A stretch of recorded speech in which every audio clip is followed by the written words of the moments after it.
नमस्कार दोस्तों, मैं हूं रोहित निरंजन और स्वागत है आपका हमारे YouTube चैनल द सक्सेस पर।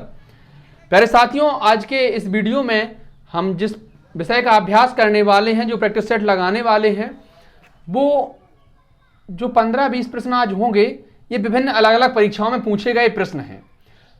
तो जनरल स्टडी के या सामान्य अध्ययन के दृष्टिकोण से बहुत ही अधिक महत्वपूर्ण प्रश्न हैं और आप ये समझ लीजिए कि वेरी मोस्ट प्रश्न हैं।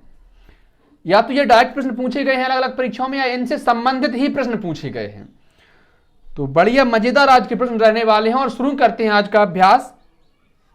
पहला प्रश्न है कि महान खिलाड़ी मेजर ध्यानचंद के नाम पर बनाए गए ध्यानचंद पुरस्कार को खेल क्षेत्र में आजीवन योगदान के लिए दिया जाता है। ठीक है, तो निम्नलिखित में से किस खेल में उन्होंने भारत का प्रतिनिधित्व किया? मतलब ये कि मेजर ध्यानचंद जो थे वो कौन सा खेल खेलते थे? हॉकी, मुक्केबाजी, बैडमिंटन या कुश्ती? तो बताइए इसका सही आंसर क्या होगा भाई? इसका सही आंसर होगा पहला विकल्प, हॉकी। और आपको पता होगा कि मेजर ध्यानचंद को ही हॉकी के जादूगर के नाम से जाना जाता है। ऐसा कहते हैं कि जब वो हॉकी खेलते थे तो उनकी स्टिक में गेंद चिपक जाती थी। विरोधियों को ऐसा लगता था कि गेंद उनकी स्टिक में चिपक गई है, लेकिन ये उनकी अभ्यास थी, उनकी मेहनत थी। अगला प्रश्न हम देखते हैं कि बटरफ्लाई स्ट्रोक शब्द का संबंध किससे है? बटरफ्लाई स्ट्रोक शब्द का संबंध किससे है? तैराकी, मुक्केबाजी, कुश्ती या कबड्डी? तो बटरफ्लाई एक तैराकी की प्रतियोगिता होती है, तो बटरफ्लाई शब्द का उपयोग तैराकी में होता है और सही विकल्प इसका पहला ही हो जाएगा, तैराकी। आगे देखते हैं कि कविताओं की प्रसिद्ध रचना मधुशाला किसके द्वारा लिखी गई है? मधुशाला के रचयिता कौन हैं? कुसुमाग्रज, कन्नदासन, हरिवंश राय बच्चन या महाश्वेता देवी? तो भाई इसका जो सही विकल्प होगा वो होगा हरिवंश राय बच्चन, ये अमिताभ बच्चन के पिताजी। अगला प्रश्न है कि Pablo Picasso, Claude Monet, Salvador Dali, Vincent van गोंग अपने खालिस्तान के लिए प्रसिद्ध थे। ये कुछ नाम दे रखे हैं, तो Pablo Picasso, Claude Monet, Salvador Dali, Vincent van गोंग, तो ये किस काम के लिए प्रसिद्ध थे? सामाजिक काम, सामाजिक कार्य, कलाकृति, पाश्चात्य संगीत या बैले प्रदर्शन? एक किस्सा बड़ा मशहूर हुआ था कि पाब्लो पिकासो एक चित्रकार थे, तो एक महिला उनसे मिली। महिला ने उनको पहचान लिया कि आप तो पाब्लो पिकासो हैं। बोले हाँ। तो वो महिला बोली कि आप मेरे लिए एक कोई पेंटिंग बना दीजिए। उन्होंने अपने हाथ में स्केच ली और कागज लिया और 30 सेकंड के अंदर एक पेंटिंग बना दी। तो महिला ने कहा 30 सेकंड में कौन सी पेंटिंग बना दी? बोले यही पेंटिंग लाखों की बिकेगी। अब महिला को ने उत्सुकता बस जब बाजार में उसकी कीमत जानी तो वाकई में लाखों की कीमत वाली पेंटिंग थी। फिर जब दोबारा पाब्लो पिकासो से मिलना हुआ तो महिला ने पूछा कि उस 30 सेकंड में आपने ऐसी कैसी पेंटिंग बना दी कि उसकी कीमत लाखों की है? तो पाब्लो पिकासो साहब ने कहा कि वो पेंटिंग भले ही 30 सेकंड में बनी थी, लेकिन उसके पहले 30 सालों का अभ्यास था। तो पाब्लो पिकासो जो है वो एक पेंटर थे। तो कलाकृति इसका सही आंसर होगा, दूसरा विकल्प होगा। और ये क्लाउड मोनेट, साल्वाडोर डाली, ये सब भी चित्रकार ही थे। अगला प्रश्न है कि 1913 में खालिस्तान साहित्य के लिए नोबेल पुरस्कार प्राप्त करने वाले पहले गैर यूरोपीय बने? केंजबरो ओ, रविन्द्रनाथ टैगोर, जॉन मैक्सवेल कोत्जी या सुब्रमण्यम चंद्रशेखर?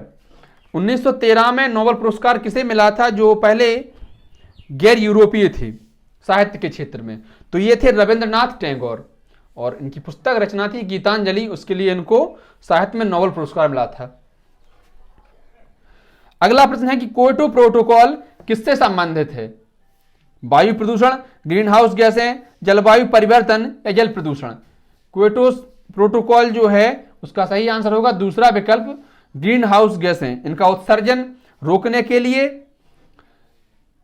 कई बड़े देशों ने मिलकर एक मीटिंग की थी और उस पर अपनी सहमति जताई थी। भारत भी इसमें ग्रुप में शामिल है। आगे है कि मोहिनीअट्टम एक पारंपरिक नृत्य भारत के किस राज्य में उत्पन्न हुआ? या फिर मोहिनीअट्टम किस राज्य का लोक नृत्य है? असम, पश्चिम बंगाल, केरल या आंध्र प्रदेश?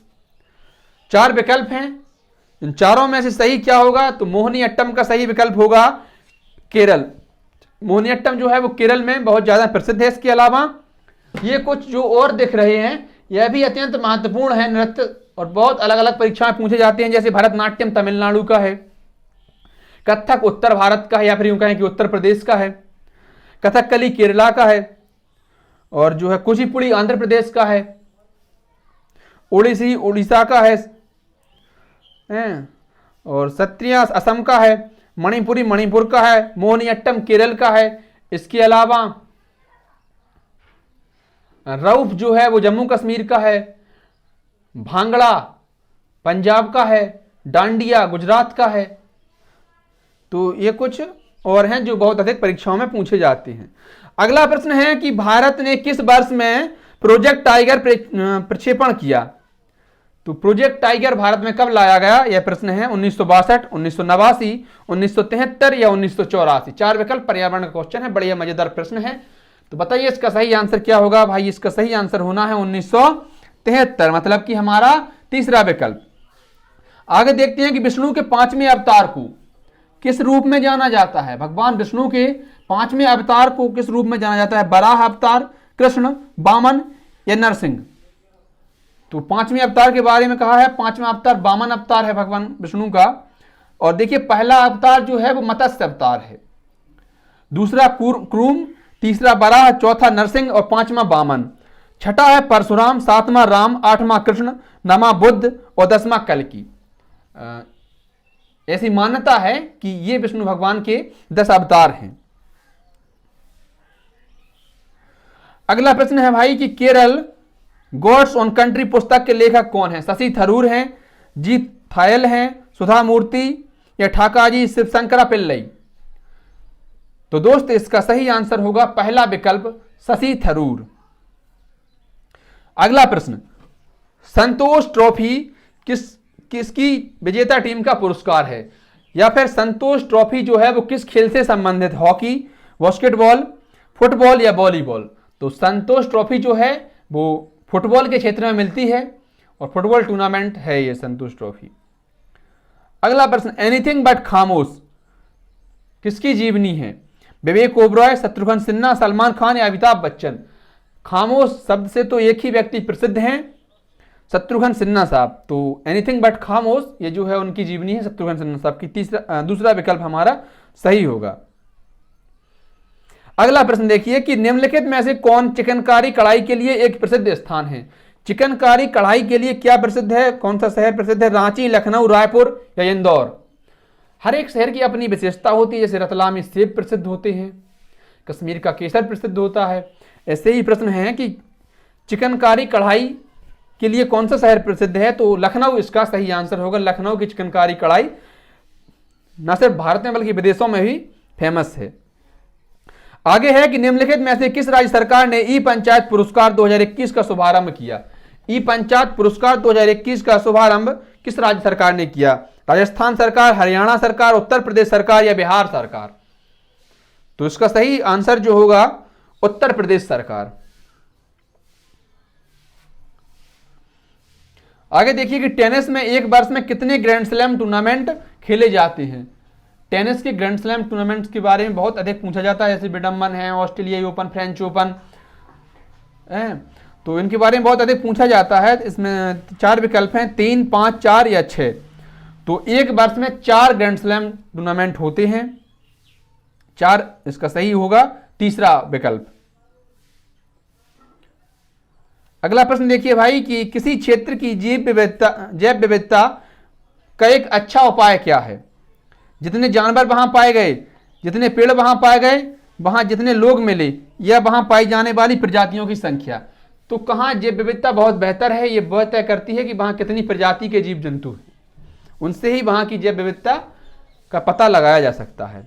अगला प्रश्न है कि भारतीय रेलवे रेल कोच फैक्ट्री किस शहर में स्थित है? रेल कोच फैक्ट्री की बात की गई है, बेंगलुरु, कपूरथला, चेन्नई या चितरंजन?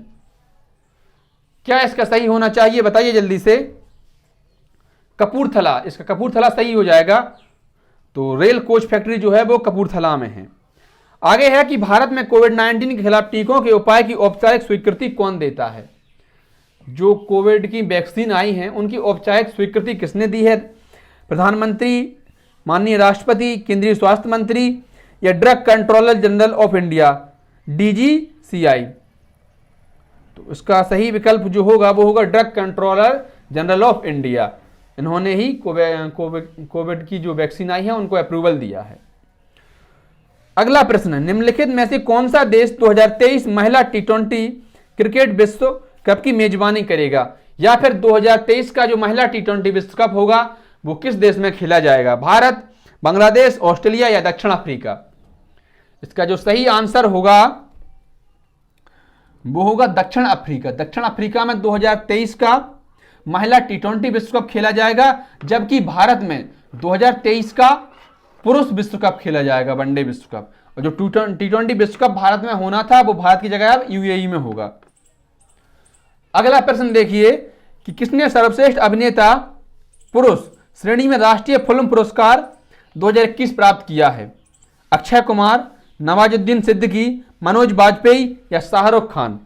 किसको 2021 के लिए सर्वश्रेष्ठ अभिनेता पुरस्कार मिला है? तो इसका सही विकल्प होगा जो है मनोज बाजपेयी। मनोज बाजपेयी साहब को सर्वश्रेष्ठ अभिनेता का पुरस्कार मिला है। अगला प्रश्न कहता है कि राष्ट्रीय डेयरी अनुसंधान संस्थान की स्थापना कहां हुई थी? राष्ट्रीय डेयरी अनुसंधान संस्थान करनाल, हिसार, आनंद या जयपुर? तो राष्ट्रीय डेयरी अनुसंधान जो है वो हरियाणा के करनाल जिला में है। करनाल इसका सही आंसर होगा, पहला विकल्प। दूसरा है कि विश्व के सबसे बड़े cricket stadium Narendra Modi stadium का उद्घाटन निम्नलिखित में से किस स्थान पर किया गया था? जो है विश्व का सबसे बड़ा जो क्रिकेट स्टेडियम है नरेंद्र मोदी स्टेडियम, वह कहां पर है, किस शहर में है? सूरत, बड़ोदरा, गांधीनगर या अहमदाबाद? आपको याद होगा ट्रंप वहां पर आए थे और नमस्ते ट्रंप नाम का शायद कोई कार्यक्रम चला था, लाखों लोग वहां पहुंचे थे। तो अहमदाबाद इसका सही आंसर होगा। अहमदाबाद में ही नरेंद्र मोदी क्रिकेट स्टेडियम है जो कि विश्व का सबसे बड़ा क्रिकेट स्टेडियम है। अगला प्रश्न देखिए कि एशिया का पहला डॉल्फिन अनुसंधान केंद्र कहां स्थित है? थोड़ा प्रश्न को बदलता हूं, भारत का राष्ट्रीय जलीय जीव कौन सा है? तो आप कहेंगे गंगा डॉल्फिन। तो इसमें कहा जा रहा है कि भारत का पहला डॉल्फिन अनुसंधान केंद्र कहां स्थित है? राजगीर, पटना, भागलपुर या सासाराम? तो ये बिहार की राजधानी पटना में स्थित है, मतलब कि दूसरा विकल्प हमारा सही हो जाएगा। आगे प्रश्न है कि अंधेर नगरी चौपट राजा नाटक किसके द्वारा लिखा गया है? महावीर प्रसाद द्विवेदी, मैथिली शरण गुप्त, सुमित्रा नंदन पंत या भारतेंदु हरिश्चंद्र? अंधेर नगरी चौपट राजा आप सभी ने पढ़ा होगा, बड़ा प्रसिद्ध नाटक है। तो ये किसके द्वारा लिखा गया है? इसकी रचनाकार हैं भारतेंदु हरिश्चंद्र ने इस नाटक को लिखा है। धन्यवाद प्यारे साथियों इस वीडियो को पूरा देखने के लिए। और ये जो कुछ 25 महत्वपूर्ण प्रश्न थे, अति महत्वपूर्ण प्रश्न हैं, कई तो अलग अलग परीक्षा में पूछे गए हैं, कुछ से संबंधित प्रश्न पूछे गए हैं। और यूपी पीईटी या फिर पुलिस कांस्टेबल, एसआई, पटवारी, लेखपाल, किसी भी परीक्षा के लिए बहुत ही ज़्यादा महत्वपूर्ण प्रश्न हैं। अगर आपको वीडियो अच्छा लगा हो तो लाइक करें, शेयर करें, सब्सक्राइब करें और कोई कमी है तो हमें कमेंट में बताएं जिससे कि हम उचित सुधार कर सकें। धन्यवाद।